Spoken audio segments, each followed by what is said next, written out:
qué me caí? ¿Dónde está? Hola, muy buenos días. Buenos días. Hola, muy buenos días. ¿Cómo están? Socios de Hoteleros de Chile, hoteleros.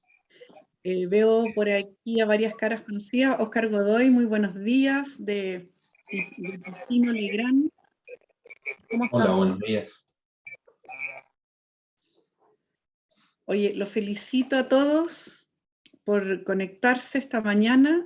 Tenemos ya 16 participantes. Primero que nada, muchas gracias por ser parte de Hoteleros de Chile. Nosotros como asociación nos preocupamos día a día por entregar el mejor servicio, asesoría en productos y servicios que atañan a la industria, y hoy día efectivamente el tema de eficiencia energética es un temazo para los grandes establecimientos, ¿verdad? Los felicito a cada uno de ustedes por darse el tiempo para conectarse. Los invito a relajarse, a ir a buscarse un café, a buscarse algo para tomar, para que se sientan cómodos en sus oficinas y podamos aprender esta mañana acerca de los cambios normativos y asociados a la eficiencia energética en diferentes edificios o grandes establecimientos de alojamiento turístico. Esto es válido para todo Chile. Y la verdad que es algo de camaradería. Lo estamos haciendo esta actividad con Legrand Viticino, la academia de nuestro socio. Por el favor de la conexión de todos ustedes, les voy a pedir que mantengamos las cámaras apagadas. Podemos ir haciendo preguntas a medida que Oscar vaya presentando, y o bien quienes quieran las pueden ir escribiendo en el chat, y al final de la charla Josefina o Fernanda las van a ir rescatando para poder ir haciéndoselas a Viticino Legrand. ¿Ok? Nuevamente muchas gracias por contactarse. Para nosotros es muy importante recibir esta retroalimentación de parte de ustedes. Trabajamos para ustedes como asociación gremial y obviamente lo que mejor queremos es que sus establecimientos sean eficientes en energía hoy día y en eficientes en la gestión en forma general. Le doy la más cordial bienvenida a Oscar Godoy. Oscar, muy buenos días. Gracias por estar, gracias por ser socio de Hoteleros de Chile. Y bueno, te doy la palabra y te dejo con todos estos socios que están aquí para escucharte. Yo también voy a aprender un poco más de la eficiencia energética y las nuevas normativas. Muchas gracias a todos, y lo que deseen, como les digo, el chat está abierto y pueden contar con nuestra colaboración. Perfecto, Claudia, muchas gracias. La verdad también muy contento de poder participar y poder entregar esta información asociada a los aspectos. Muchas veces se habla respecto a los temas asociados a la eficiencia energética, pero siempre hay que partir con la base de cuál es la exigencia técnica asociada a estos puntos. Así que, bien, vamos a partir sabiendo cuáles son estas exigencias y después vamos a hacer, bueno, de esas exigencias, cuáles van a ser los productos que existen en el mercado. Muchas veces se puede salir la consulta si es que estos productos están o no están en el mercado.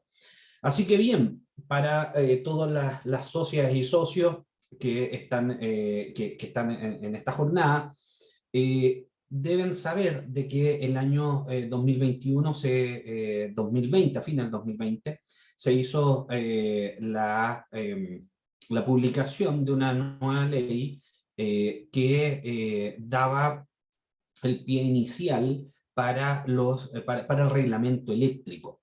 Y por primera vez en nuestra historia, al final, desde la mirada eléctrica, existe exigencia y un capítulo específico para la eficiencia energética de los edificios. Y esto toma el nombre o el capítulo que atañe a esto, es el RIC 14, que hace una serie de menciones y unas nuevas exigencias respecto a los edificios, las edificaciones nuevas, pero también para las edificaciones que vayan a hacer regulaciones eléctricas en sus instalaciones. Por lo tanto, quisimos comenzar con este tema porque primero es algo muy atingente. La eficiencia energética es algo que todos debemos, ¿no es cierto?, apuntar, mirar hacia allá, pero siempre tenemos que hacerlo y conocer también cuáles son las mínimas exigencias que hace la regulación. Por lo tanto, voy a comenzar con explicando un poco lo que son los objetivos, alcance, para después ir haciendo una bajada hacia lo que son también los productos que ayudan a cumplir con estas exigencias. Ahora, como bien lo indicaba Claudio, ustedes pueden hacer consultas en el chat de manera de poder respondérselas en esta jornada.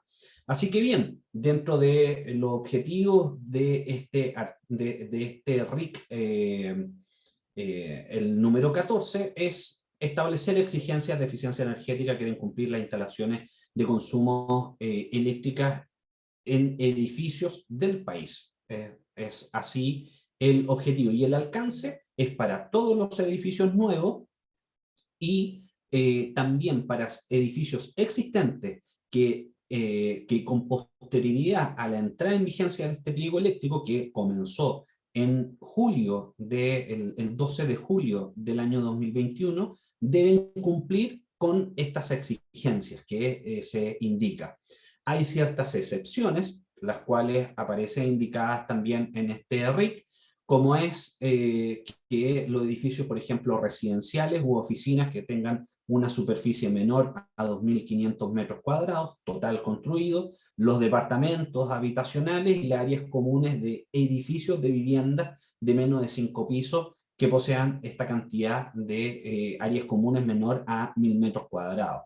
Esos se excluyen de estas exigencias. Para los demás tipos de edificios deben cumplir con las exigencias que les vamos a indicar hoy día.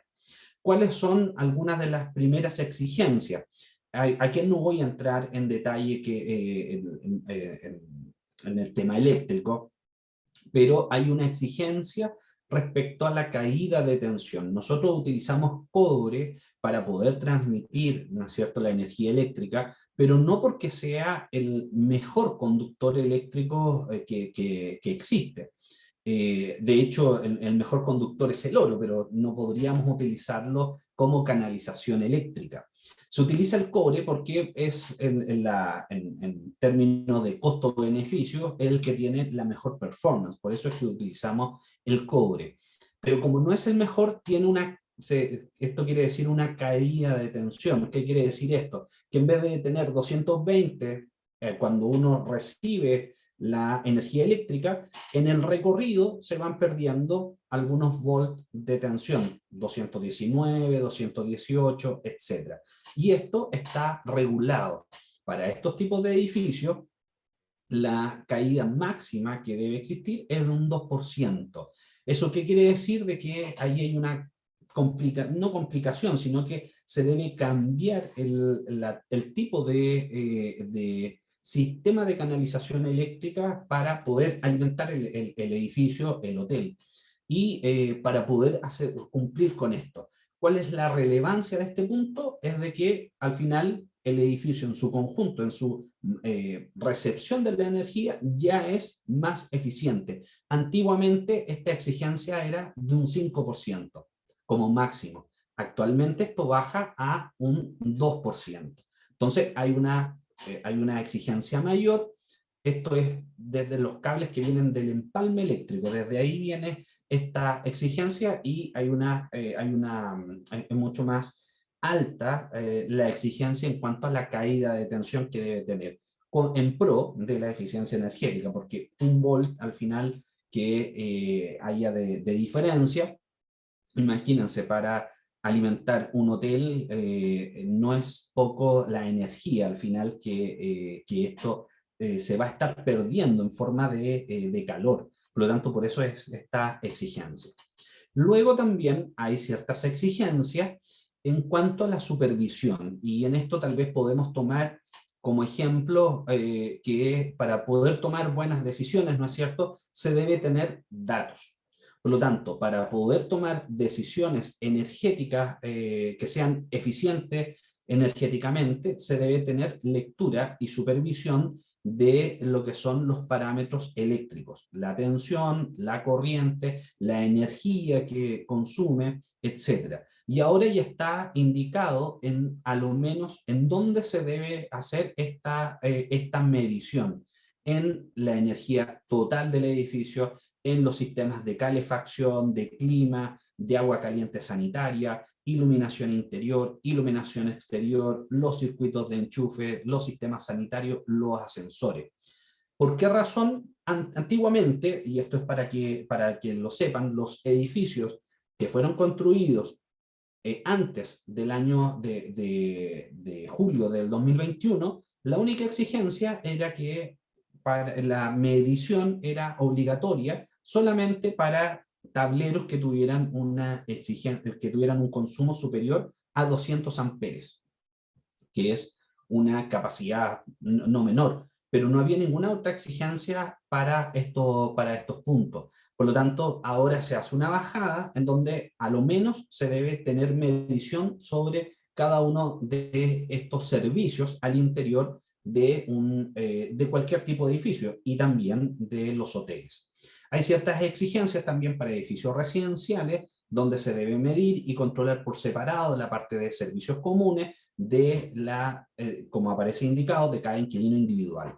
Y esto, hay una forma de cómo hacerlo que debe ser cada 15 minutos. Esto es un proceso internacional y que esa es la forma como se hace la medición, pero de igual forma aparece explicada textualmente en esta regulación. Ahora, aquí hay algo interesante y tal vez para las socias o socios que están participando, tal vez es algo que uno, en otras áreas, uno también las puede ver respecto a la documentación, y queda explícito que 30 días posterior a la recepción de todos los sistemas, se le debe entregar al propietario y al administrador lo que son los planos as-built, que es cómo quedó todo esto construido el edificio, de toda la instalación eléctrica, incluyendo lo que son diagramas unilineales, los planos de cada uno de los pisos. Hay una exigencia respecto a esto. Y esto es algo totalmente nuevo, porque incluso no existía esto cuando uno quería, no sé, uno se compra un auto y viene con su manual, pero uno se compra una casa y no existía una reglamentación que indicara que a uno le tenían que entregar lo que eran los planos, los manuales, etcétera. No había una exigencia. ¿Esto para qué? Pensando, ahora existe esta regulación desde la perspectiva eléctrica. Ahora, ¿cuál es la implicancia para la eficiencia energética? Que el contar con esta información, los manuales de usuario, de mantenimiento, las claves de acceso a los software, etcétera, el propietario pueda contar con la información de cuándo debe hacer la mantención a un equipo manejador de aire, a un equipo que controla a las bombas, etcétera. Contar con esta información es importante para poder después hacer las mantenciones que el fabricante recomienda para cada uno de los equipos. Ese es el propósito de este punto. Ahora, también se le deberá entregar al propietario de los edificios los manuales de operación y mantenimiento, va en línea con el punto anterior, de las características nominales de los edificios, de los equipos, los manuales de operación, nombre y descripción para poder contactar, y una descripción completa del sistema de cómo se debe operar. Esto ya está de forma explícita. En un proyecto como es un hotel, claro, esto tal vez de buena fe se entrega, pero no existía un argumento obligatorio, sino que solamente de buena fe, y ahora ya existe. Ahora, también algo interesante que aparece indicado en esta exigencia es algo, por ejemplo, de que se debe considerar, esto es muy eléctrico, sí, pero que se debe considerar la potencia total de la luminaria. Colocamos esta imagen porque normalmente si esta lámpara era, voy a decir una cifra y solamente para redondear, de 100 watts, la potencia muchas veces que se declaraba eran 100 watts, siendo que para que funcione esta lámpara necesita tal vez un driver o un ballast, como es en el caso de la imagen.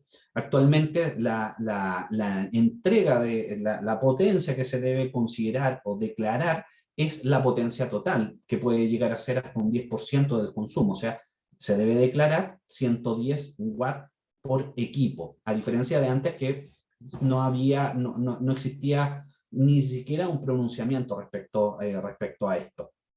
Entonces, eh, esa es otra indicación que queda explícita en este punto normativo. Ahora, también se habla respecto a la utilización de este sistema de canalización eléctrico, que en muchos casos la forma tradicional de hacer esto era con las típicas bandejas o canastillos que uno ve en algunos casos están a la vista, con la canalización eléctrica y de corrientes débiles, generalmente está una al lado de la otra. Aparece también otro sistema de canalización que se le denomina ductos de barra. ¿Cuáles son las ventajas? Principalmente de que es más compacto el espacio, o sea, de una bandeja de 300, 400, 600 milímetros de ancho, se puede reducir a 5 centímetros o 10 centímetros. ¿Por qué razón? Porque adentro, en vez de ir cables, van barras. Y este cambio beneficia en que también es más seguro, eléctricamente hablando, y también hay, desde la perspectiva de la arquitectura, es mejor porque se utiliza un volumen menor para poder transportar la misma cantidad de energía eléctrica en estos sistemas.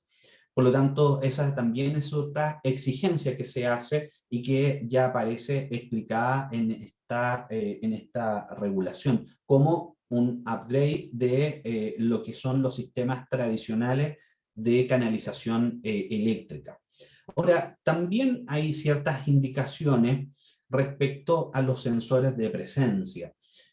Son típicamente utilizados, ¿no es cierto?, para que cuando la persona se va o el espacio queda sin persona, después de un tiempo se corte la energía y con esto evitamos el derroche de la energía.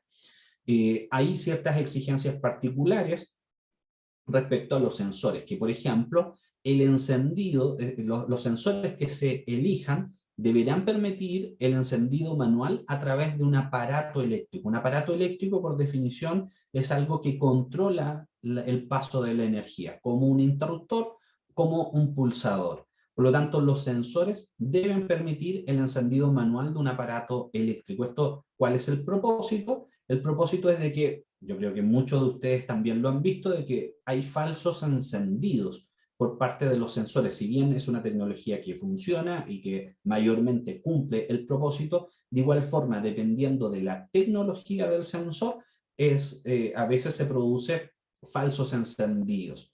Por lo tanto, esta exigencia es para poder que el encendido sea manual, o sea, la persona va y presiona el interruptor, que es lo que todos, ¿no es cierto?, hacemos y siempre hemos hecho, y después el apagado es automático. Ahora, también hay ciertas exigencias respecto a el índice IP. El índice IP es la protección contra el agua y el polvo que un dispositivo eléctrico debe tener. Y hay ciertas exigencias, por ejemplo, para poder aterrizar mucho más, la iluminación que uno utiliza en la piscina, por ejemplo, es IP68. O sea, está protegido contra el agua y puede estar sumergido. Y de igual forma, y de forma segura, poder que pase energía eléctrica para encender una luminaria debajo del agua. Y así esto va decayendo, va desde 0 hasta el 8 en este ranking. Y se exige, por ejemplo, que deban tener un IP42 como mínimo para espacios de circulación, IP44 para espacios de recintos húmedos, etcétera, para que no entre al final la humedad y el agua al final y la tierra también al interior de los sensores. Entonces también se hacen estas exigencias.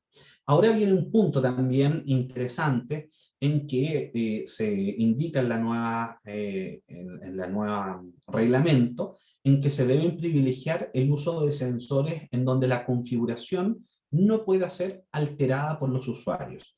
Y esto viene a responder un punto que pasa tal vez más habitual en edificios residenciales, donde cuando se entrega un edificio residencial, el sistema, cuando se colocan sensores, funciona como debe ser. Sin embargo, después de pasado el tiempo, tal vez muchos lo han podido ver, que no faltan las personas que meten mano al sistema, los sensores, y eso provoca situaciones de, primero, de riesgo para las personas, porque en un pasillo, en un edificio en la noche, no se va a ver nada si no se enciende la iluminación. Y en una situación de emergencia, como un terremoto que habitualmente cada cierto tiempo nos pasa, imagínense en esa consideración. Pero además que la iluminación puede quedar encendida siendo que no hay nadie en ese espacio. Por lo tanto, por eso es esta exigencia de que estos sensores no puedan, la configuración no pueda ser alterada por los usuarios.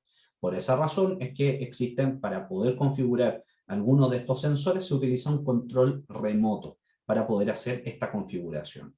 Ahora, también hay ciertas exigencias en respecto a que se les pide una normativa internacional que éstas deben cumplir. Y también aparecen ciertos puntos interesantes. No se los mencioné, todas estas exigencias relacionadas con la parte de iluminación, lo que hizo la superintendencia fue incorporar las exigencias que tienen los edificios verdes. Si nosotros lo vemos, sacamos la data de cuántos edificios verdes hay en Chile, y sacamos una densidad por millón de habitantes, tenemos una relación de 14 edificios, 14,5 edificios verdes por millón de habitantes. Y el que nos sigue es Brasil con 4.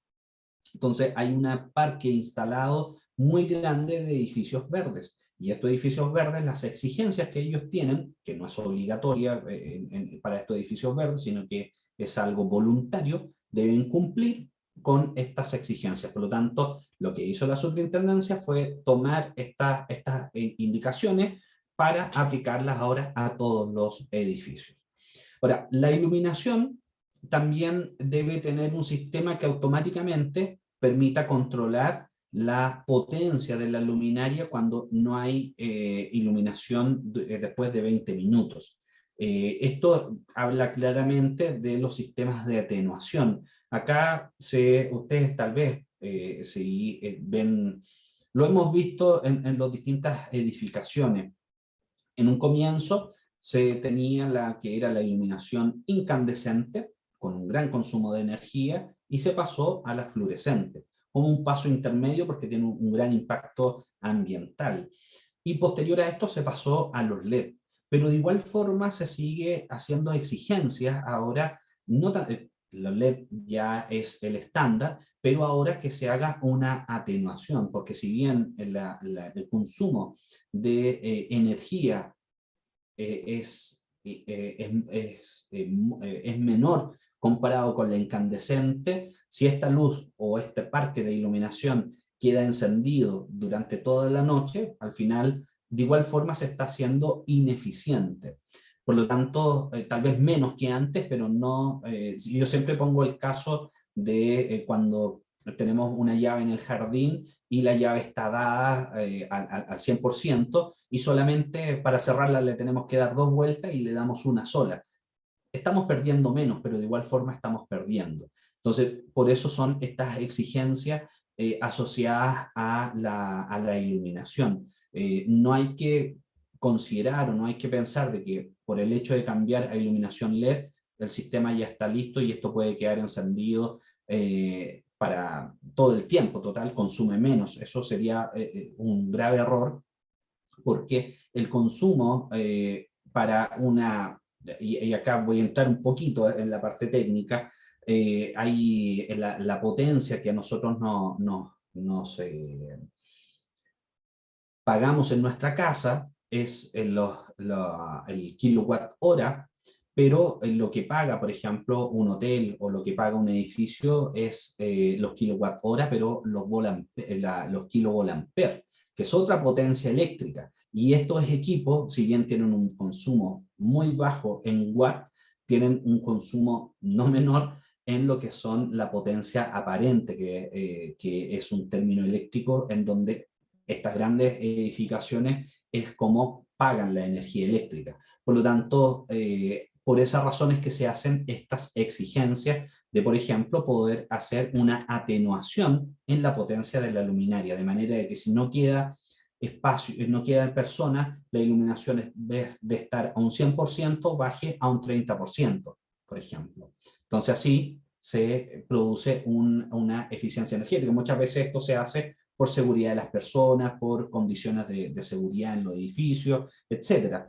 Y lo cual está bien, pero lo que voy es de que, y lo que dice la normativa también, es que no debe estar esta luminaria al 100%, sino que bajar a un porcentaje. Y esto es mucho más explícito en los lugares de estacionamiento, donde estos lugares la potencia de las luminarias se debe reducir a un 30% como mínimo y de forma automática cuando no hay iluminación detectada en una zona después de 20 minutos. De manera, y ahí entramos en lo que son los sistemas de atenuación, que puede ser DALI, 0 a 10 volt, que son sistemas para poder hacer este proceso de atenuación. Ahora, también, como aparecía indicado, la iluminación exterior debe ser monitoreada y controlada. Y esta iluminación, por ejemplo, deben tener sensores de manera de que se apague automáticamente la iluminación cuando hay luz natural suficiente disponible. Y esto es porque muchas veces, como estamos ahora casi con un buen nivel de iluminación, y muchas veces uno ve iluminación encendida. La exigencia actualmente es que deben tener un sensor para que apague automáticamente las luminarias. Incluso hay la iluminación de fachada de edificio y de los paisajes, se debe apagar automáticamente entre la medianoche y el cierre o cierre del negocio, y el encendido se debe hacer a las 6 de la mañana. También se fijan estas exigencias. Y también hay ciertas particularidades para no perder estas programaciones, que los temporizadores que se utilizan para hacer estos encendidos y apagados, que acá ustedes pueden ver en la presentación algunos de los dispositivos que permiten hacer esta función, deben mantener la programación y el ajuste de horas a pesar de que haya una pérdida de suministro. O sea, deben tener una batería interna para que no pierdan esta configuración. Ahora, también se deben hacer pruebas funcionales, y ahora aparece explícito esto, en donde se deben someter a prueba los distintos dispositivos que se implementen en los edificios, como por ejemplo cuando se instalen sensores de presencia, temporizadores u otros sensores, fotosensores, etcétera, y se debe certificar, verificar que los sistemas están funcionando. Lo mismo pasa con los interruptores o los temporizadores. Esto debe verificarse, se debe entregar la documentación al propietario, chequear y verificar los ajustes de horas y tiempo, y corroborar que el sistema, cuando se da inicio hacia esta instalación, está funcionando de acuerdo a estas exigencias. Ahora, en esto, esas son el mundo de lo que son las exigencias eléctricas a través de este pliego eléctrico, y acá un poco lo que mostramos ya son las soluciones que tiene Legrand para poder hacer la gestión que se exige en la regulación eléctrica. Y todo parte, ¿no es cierto?, por estar informado. Con eso se puede tomar control sobre los estados, votar, y acá en la jerga eléctrica se le dice votar una carga si es que no es prioritaria, ¿no es cierto?, para no, por ejemplo, no pasarse en la potencia contratada o bien hacer gestión sobre esta, pero también va de la mano con la protección eléctrica, la protección para los equipos y la protección de la persona. Y todo esto es factible poder utilizarlo con las soluciones que tiene Legrand. En esto se puede hacer una medición local para poder chequear qué es lo que está sucediendo en los sistemas eléctricos. Se puede hacer medición remota para poder desde una misma aplicación poder visualizar todos los aspectos eléctricos para los distintos sectores que son exigibles actualmente, y poder tener una medición central para cada uno de los tipos, de los distintos servicios que deben estar al interior de la instalación.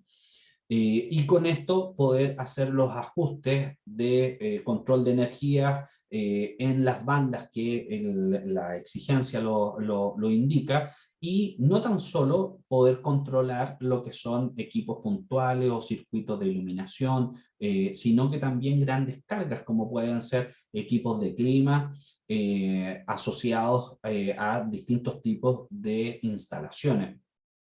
Y así poder esto controlarlo no tan solo localmente, sino que también poder tenerlo de forma en la nube y a través de internet, disculpen, y con esto poder acceder a través de distintas plataformas para poder hacer la gestión y tener la información en tiempo real, si un dispositivo está funcionando correctamente, si es que operó, y incluso poder hacer maniobras eléctricas. Una maniobra eléctrica es poder dar la energía o cortar la energía, y esto también es factible, poder hacerlo incluso remotamente para equipos sin límites al final. Hay equipos que lo podemos hacer hasta 6.300 amperes. Esto para solamente poder acercarlo, aterrizarlo un poco más. Una vivienda, lo tradicional es que tienen 25, 32 amperes en la forma tradicional, y esto hasta 6.400. O sea, se puede hacer toda esta gestión para independiente de la potencia y el consumo que se tenga. Incluso, por ejemplo, para sistemas, acá esto es mucho más terciario. Nosotros indicamos tiendas comerciales, cada una de ellas se puede tener integrado a los sistemas. Es netamente para que puedan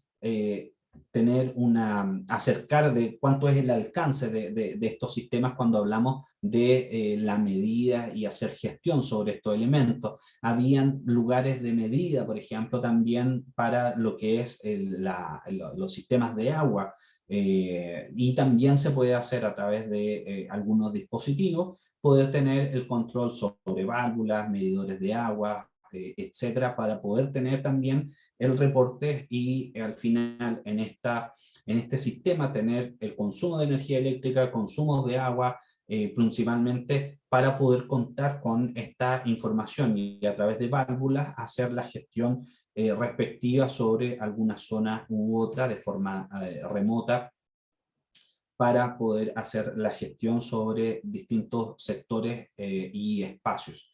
Esto, de igual forma, como yo le indicaba, se puede hacer la gestión para controlar este equipo que está en la parte inferior, mano derecha.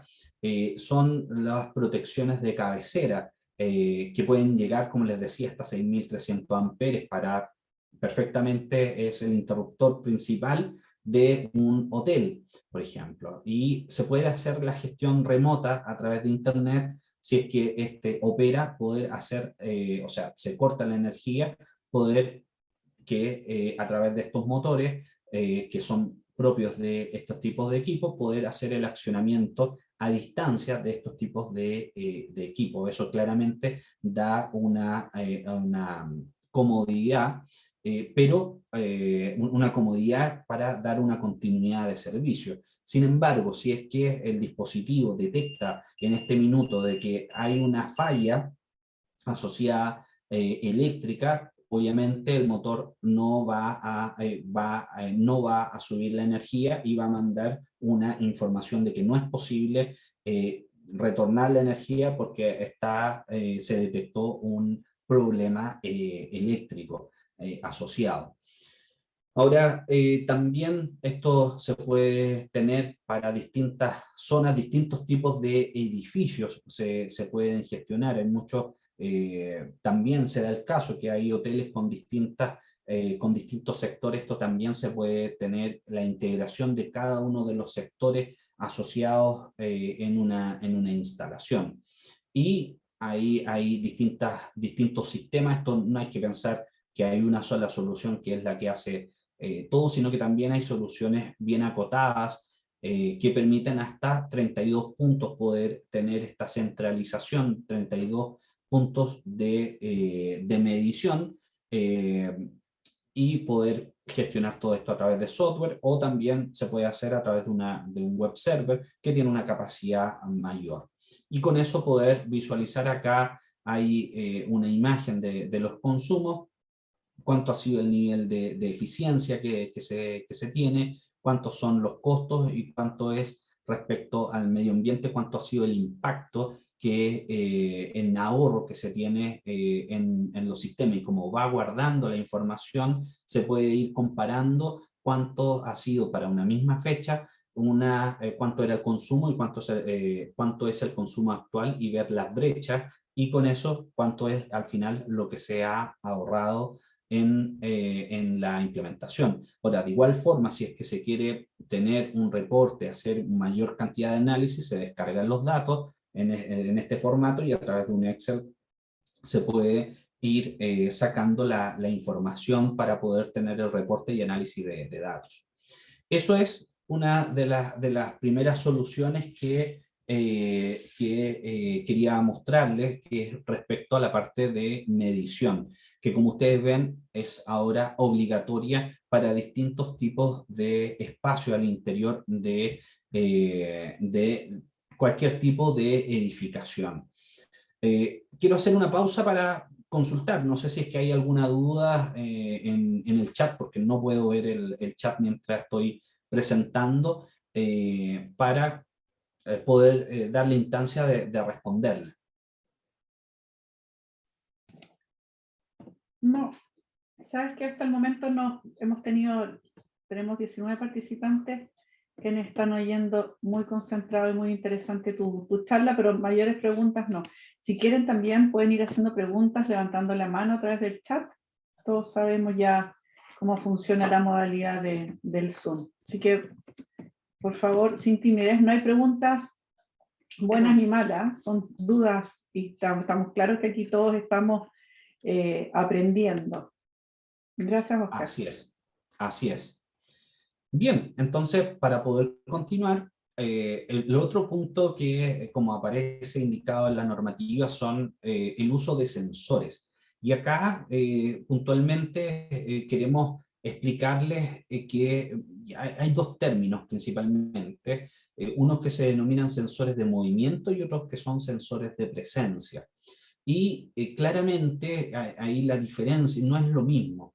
¿Por qué razón? Porque la tecnología que utilizan para poder funcionar es totalmente distinta. Esto es como los autos. Al final, si le gusta un modelo de un auto, uno puede elegir en muchos casos un modelo que es a benzina y otro que es diésel. La forma de trabajar, la tecnología asociada a esos tipos de motores es totalmente distinta. En los sensores de presencia o movimiento pasa algo similar. Entonces, para que ustedes sepan, existen 4 tecnologías asociadas a los sensores que pueden ser de presencia o movimiento. El primero de ellos, que es el DESDE, es la tecnología PIR, que detecta el calor en movimiento. Eso es lo que detecta esta tecnología.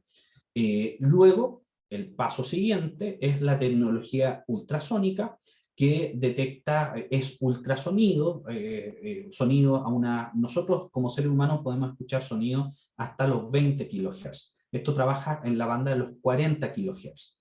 ¿Por qué razón? Para que nosotros no lo escuchemos, pero tampoco interfiera con animales, por ejemplo, domésticos, que pueden haber en el sector. Pero es sonido al final. Luego está la tecnología dual, que mezcla las dos anteriores, la ventaja de las dos tecnologías anteriores, y después aparece otra tecnología que es mucho más reciente, que es de microondas, que es muy utilizada, la tecnología de microondas, principalmente para lo que es comunicaciones. De hecho, lo que es el 5G, por ejemplo, para celulares, trabaja en la banda de microondas. Y tiene ventajas considerables en lo que es el uso de esta tecnología, pero hay una repartición del Estado, que es la Subtel, que hace la regulación de las microondas, para que, por ejemplo, no interfiera en un sensor de microondas con, tal vez con la señal de 5G que existe en el sector, y no queden zonas oscuras. Entonces, esto está regulado, cuánto es la frecuencia con la cual deben trabajar y la potencia también, porque uno de los efectos que tiene el uso de las microondas es lo que nosotros, la gran mayoría, me imagino, y todos debemos conocer, ¿no es cierto?, el uso principal en la cocina, que es para calentar los alimentos. Esa es también, eso también está regulado en base a la potencia máxima y realidad que pueden tener estos sensores, a fin de evitar que se provoque este efecto en las personas. Entonces la tecnología PIR, que es la primera de estas, detecta, esto es la imagen que ustedes ven ahí, es una cámara termográfica, y lo que ve es el calor en movimiento. Ahora, todos los objetos en la naturaleza tienen, y esto es por física, en el universo mejor dicho, tienen una temperatura. La temperatura que tienen es la temperatura ambiente, pero tienen una temperatura. Entonces, ahí viene una limitante de esta tecnología, porque si hay objetos que obstruyan la visión de este sensor, el sensor, es como ve temperatura, si ve un vidrio, él va a ver la temperatura del vidrio. Y el vidrio está en movimiento, la verdad que se instala y ahí queda. Entonces, cuando hay objetos, muebles, que obstruyen la visión entre el sensor y lo que se quiere detectar, por ejemplo un pasillo, no deben existir elementos que obstruyen estos sensores, sino es lo tradicional que pasa en algunas oficinas, que empiezan los saludos al sensor para que se pueda volver a activar. Y esta tecnología principalmente se recomienda, por ejemplo, para bodegas, puntualmente para sectores de tránsito no permanentes. Principalmente se utiliza y se recomienda este uso de esta tecnología.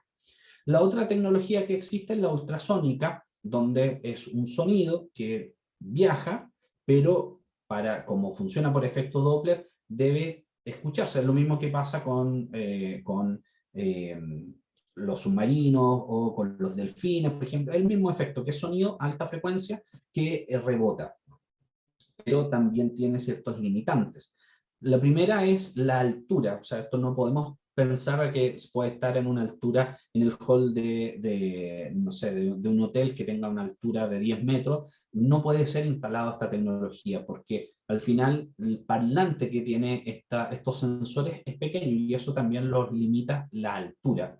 Y lo otro es que no se puede instalar al exterior, porque el sonido viaja, se emite, y necesita retornar. Si lo instalamos uno de estos sensores al exterior de un espacio, la onda se va y nunca regresa. Por lo tanto, siempre esta tecnología se debe utilizar en espacios cerrados. Y claramente que no hayan elementos antiacústicos, como alfombras gruesas, etcétera, en estos espacios. La tecnología dual mezcla las dos tecnologías, la ventaja de ambas tecnologías, y con eso el sensor le puede decir, mira, yo quiero que encienda con la tecnología PIR y que lo mantenga con el ultrasónico, o como uno lo defina. La verdad que es el tercer nivel que permite ser más preciso cuando hay una persona presente. Algo que no le mencioné es que la tecnología ultrasónica se le conoce también como volumétrica o de presencia. Ahí incluso con el movimiento de los dedos, cuando estamos escribiendo un correo, ya se detecta y con eso no se apaga la iluminación. Con una tecnología PI uno va a estar mandando un correo y si le toma tal vez más del tiempo que está programado, la luz se va a apagar. Entonces, por eso es que hay que conocer cuáles son las diferencias. Y lo última es la tecnología de microondas, que también es una señal, utiliza el mismo efecto Doppler, pero utiliza señales electromagnéticas. Eso es lo que utiliza. Y la gracia de la señal electromagnética es que no requieren un medio, como si el sonido que necesita el aire para transmitirse. Entonces, la ventaja es que se puede instalar esto al exterior. Entonces, esa es la ventaja de la tecnología microondas y también tiene un alcance muy atractivo. Atractivo en el sentido de que al momento de la instalación, uno en un pasillo muy largo, uno instala un solo sensor. En cambio, con la tecnología PIR, tiene que instalar cada 4 metros, por ejemplo, un sensor. En cambio, con esta tecnología se instala solamente uno para un pasillo. Eso es una de las ventajas que tiene esta tecnología. Acá les quiero mostrar un poco las diferencias que existen en algunos sensores, principalmente las diferencias entre ellos es que, como ustedes ven, hay PIR, hay duales, como aparece acá, y las coberturas son totalmente distintas. Incluso existen para pasillos, 24 metros de largo por 3 de ancho. Un solo sensor se instala al medio y con eso puede funcionar. Todos estos sensores se controlan por un control remoto para hacer el proceso de configuración. Hay sensores modulares, por ejemplo, también para oficinas pequeñas, para lo que son modulares que tienen el tamaño de 2 enchufes. Ese es el tamaño de estos sensores.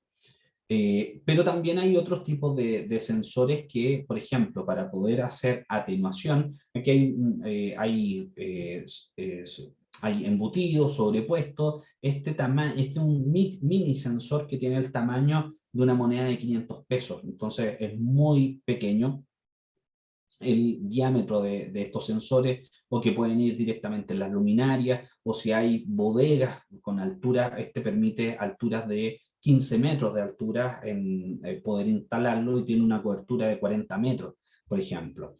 Entonces, hay estos tipos de sensores. Y también la diferencia entre uno y otro, además de la instalación, son las coberturas, y esto ustedes en el catálogo de Legrand, que ingresando a legrand.cl, sección catálogos, pueden visualizar esta información asociada a los sensores.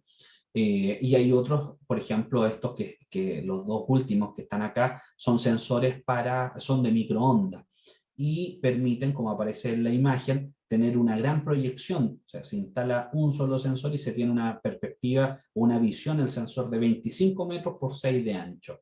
Entonces, un gran alcance que pueden tener estos tipos de sensores. Y algo interesante es que en toda esta oferta hay sensores que son solamente on-off o también que permiten hacer atenuación, como aparece indicado muchas veces cuando hablamos de producir la atenuación de la iluminación. Muchas veces hay que implementar un sistema para poder hacer esto, un sistema ya sea inmótico para hacer el control, pero actualmente ya existen lo que son sensores que se conectan directamente a 220 y hacen el control ya sea 0 a 10 volt o DALI para controlar un circuito hasta 10 lámparas para producir el efecto de atenuación, por ejemplo, en esta imagen, que haga la atenuación de toda esta línea de iluminación que tiene aporte de luz natural.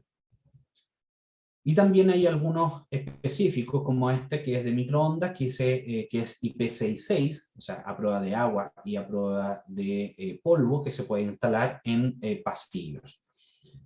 Ahora, como les indicaba, existe esta regulación la regulación que la hace la Subsecretaría de Telecomunicaciones, la Subtel, que es la 755, que algo le adelantaba, hace la indicación respecto a la potencia máxima irradiada que estos pueden tener, y, y también la frecuencia que pueden trabajar estos tipos de sensores. Y lo que estoy mostrando son los certificados que emite la Subtel para poder comercializar estos tipos de sensores. Esto es algo obligatorio poder disponer de esto, porque, como les decía, si, actualmente tal vez lo más cercano y lo más reciente es la red 5G para celular, y esta trabaja en la banda de las microondas, y si uno utiliza un sensor que no esté certificado en la Subtel, lo que puede generar al final es zonas oscuras de comunicación por celular, porque la tecnología, estas microondas chocan con el 5G y al final genera zona oscura en donde el celular queda sin señal. Por eso es que hace la regulación la Subtel, para que no existan estos conflictos, y con eso también es algo que ustedes deben exigir si es que eligen trabajar con este tipo de tecnología en los sensores. En el caso de Legrand, nosotros contamos con estos certificados. Así que, y bueno, asociado también hacia la eficiencia energética, a pesar de que hablamos de estos dos temas, que es la parte de la medición, la protección y la parte de los sensores de presencia, tenemos una serie de opciones y soluciones dentro de lo que es el grupo Legrand, desde transformadores, los mismos ducto barras, pasando por la gestión de la iluminación, la gestión del clima, etcétera. Una serie de dispositivos que ayudan a esto. Y lo que le estoy mostrando acá es para poder respaldar esto y que no sea algo que solamente nosotros lo indicamos. Contamos con lo que son las fichas LEED. Estas son fichas que están emitidas por el Green Building Council de Chile, el Consejo de Edificios Verdes de Chile, y que indican cuánto es el aporte para los edificios que se quieran certificar o quieran trabajar bajo el estándar LEED, cuánto es el aporte de nuestros productos a estos tipos de edificios. Y esto ustedes lo pueden descargar directamente en Chile GBC, o lo pueden también descargar desde nuestra página web, donde se avala al final la contribución para estos edificios verdes en el uso de nuestros productos que le hemos presentado. Así que bien, esa es la presentación que les teníamos para poder explicarles los cambios normativos, las nuevas exigencias normativas, y también cómo es la contribución de Legrand con los productos para poder cumplir con estas exigencias normativas que ha hecho la Subtel con esta actualización de la normativa eléctrica, que ahora pasa a ser un reglamento eléctrico con todos estos pliegos, y contamos ahora con una exigencia particular en lo que tiene que ver con la eficiencia energética. Así que no sé si hay consultas al respecto. Oye, Oscar, sería súper bueno que tú en el chat nos dejes tu correo para quienes ¿Sí? quieran hacerte algunas preguntas más bien técnicas, ¿ya? ¿Sí? Puedan escribirte directamente a ti o al equipo técnico de Vitichino. Ustedes tienen una cobertura nacional, ¿verdad? Porque nosotros tenemos socios aquí dentro de todos los participantes, los socios no solamente de Santiago, sino que los socios de otras regiones, las cuales pueden dirigirse a ustedes, ¿verdad? Así es, así es. Nosotros tenemos cobertura a nivel cobertura nacional, desde Arica a Punta Arenas. Trabajamos a través de distribuidores eléctricos, y puntualmente nosotros tenemos yo trabajo, y en la primera parte de la presentación, yo soy del área de marketing, responsable de una parte de estos productos. Veo lo que es la parte de las viviendas y los edificios inteligentes, pero contamos con una serie de un departamento comercial para poder ayudarlos y asesorarlos también en los aspectos eléctricos mucho más técnicos que tengan los distintos tipos de proyectos. Veo que ahí ya dejaron mi correo, es oscar.godoy@legrand.cl. Si tienen Sí, cualquier consulta, siéntanse en la libertad de escribirme para poder ayudarlos. ya. Oye, bueno, gracias por tu tiempo. Es importante también reconocer que todas estas nuevas normativas efectivamente van a llegar a un muy buen puerto y han avanzado mucho en medio de estos últimos 2 años de pandemia que tuvimos. Van a avanzar aún más porque tenemos que ser muy eficientes. El tema energético es un temazo relacionado con la sostenibilidad y la sustentabilidad, y como destino turístico, obviamente lo llevamos hoy día como insignia, ¿verdad? En una de nuestras fortalezas en el minuto de la venta como destino turístico. Y los que estamos aquí estamos en el negocio de la venta de destinos turísticos. Así que, bueno, te agradezco tu tiempo. Los invito a no tener miedo a contactar a Legrand Viticino. Estas no son grandes inversiones, y si a algunos les puede sonar algunos números importantes, la verdad que hoy día son importantes, pero hacemos eficiencia energética y abaratamos costos también, costos en el día de mañana. O sea, es hoy día una inversión, no es hoy día un gran gasto, sino que más bien mirarlo como una inversión. Y qué mejor que tenerlo a ustedes, los expertos. Ustedes tienen unas salas de capacitación en sus nuevas oficinas muy adecuadas y muy lúdicas, para quienes no somos tan entendidos y quizás tenemos que hacer la bajada como hoteleros a los equipos de mantención, a los eléctricos, a los ingenieros eléctricos, electrónicos, a los informáticos y a los más entendidos, ¿verdad?